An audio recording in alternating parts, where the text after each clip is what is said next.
Transcription number 508.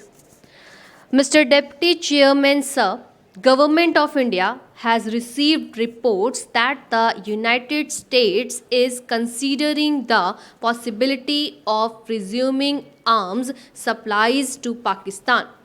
Press dispatches from Washington and Islamabad have also hinted that the 10-year-old American arms embargo may be lifted and that the United States may supply sophisticated weapons to Pakistan.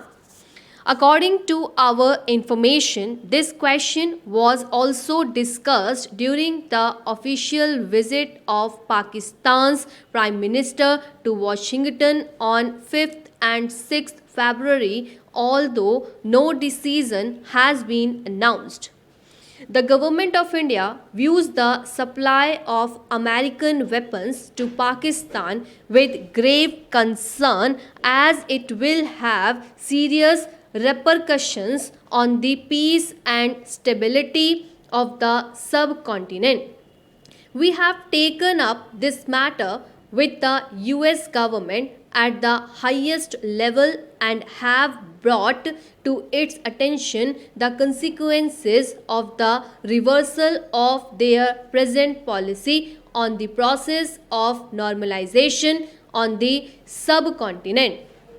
On 28th January, I addressed a letter to the Secretary of State on this subject and conveyed to him our deep concern about the harmful effects of arms supplies to Pakistan on the peace of this region as well as on Indo-American relations.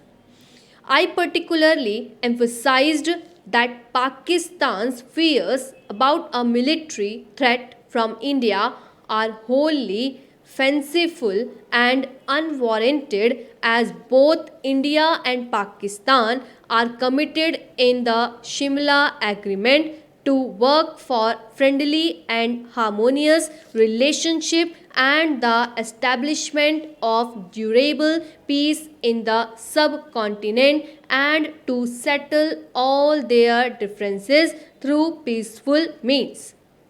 It has always been India's policy to promote peace and stability, cooperation, and good neighborly relations among the countries of this area on the basis of equality, sovereignty, and respect for independence and territorial integrity of all states. Despite the unfortunate past, we have made special efforts to bring about normalization and reconciliation with Pakistan.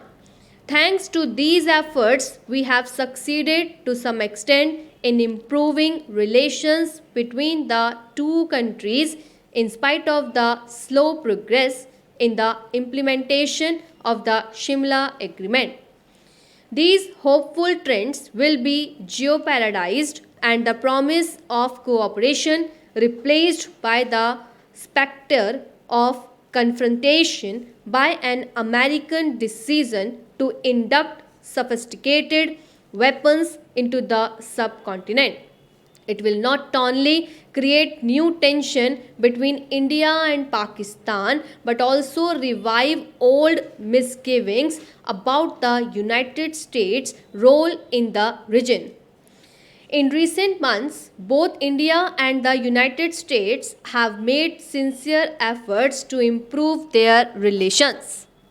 The Secretary of State himself stated while in India last year that the United States does not wish to encourage an arms race to the subcontinent. In view of the past history of the Indo-American relations, it is our earnest hope that the United States will carefully consider all implications its decision to supply weapons to Pakistan will have on the relations between our two countries. We also trust that the United States government will not reverse its present policy of non-induction of weapons into the subcontinent, as this could not be in the interests of the United States, India, Pakistan, or peace of this region. Mr. Deputy Chairman, sir, an honorable member has raised practically all the aspects of this problem, and I will briefly deal with all of them one by one. It is not only one party or one member or this house or the other house, but the entire nation is of one voice in saying that the American arms supply to Pakistan is going to have an adverse effect on the nationalization process that has started in the subcontinent and on the relations between USA and India. I have no doubt that America will take note of this one particular aspect of the problem. It is not an ordinary thing, and I can assure the honorable member that the letter that I wrote to him was a letter which gave him a very clear idea of the strong reaction that this country will have as a whole. The other point that he raised was the American policy in the Indian Ocean and, as a matter of fact, in the entire Asian region, what its effects are going to be and what is our assessment about it.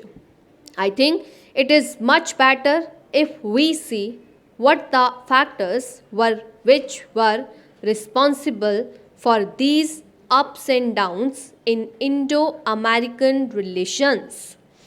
And this was basically the fact that they always tried to pay a sort of balance of power politics in the subcontinent. They had this idea of parity of military strength between India and Pakistan. When the Secretary of State was here, because we know that this is an attitude responsible for this sort of things, we specially raised this particular aspect before him. And he was very categorical in this matter when he spoke about it that it is not the US government's policy. I am only repeating what he said. He said that they do not any longer believe in this policy of having a balance of power.